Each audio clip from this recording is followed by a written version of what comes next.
Hey everybody, Scott from Bonefish Sailing, and here's another item that you absolutely must have on board if you're going to live on a boat, in my humble opinion, is an ice maker. So this makes 9 cubes every few minutes. Honestly, I'm not sure of the timing. I'm not sure how much energy it draws, because if you watch my previous videos, you know I have a massive solar power plant. I'm running my induction cooktop at the same time right now, as the ice maker, my Starlink, the TV, the Nintendo Switch, and lighting, and a bunch more stuff. But anyhow, if you think that on a boat you're going to have a freezer that's going to freeze ice for you, you can forget about that idea, because the power consumption required to do that is just stupendous.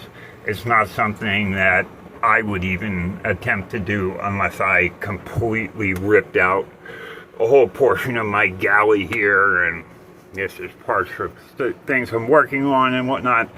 But I would want to have a dedicated cabinet and a whole bunch of other stuff to have a real small fridge freezer unit that could actually freeze ice cubes.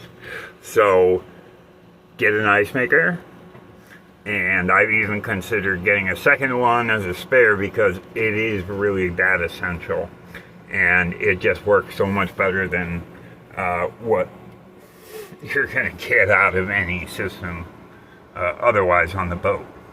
Now, you might think that I can wait on ice, you know, it'll take a while to freeze, but it'll get there if I put it in my freezer or fridge freezer, both of which I have, and it'll take you anywhere from days to weeks to get ice out of it. So forget about that concept.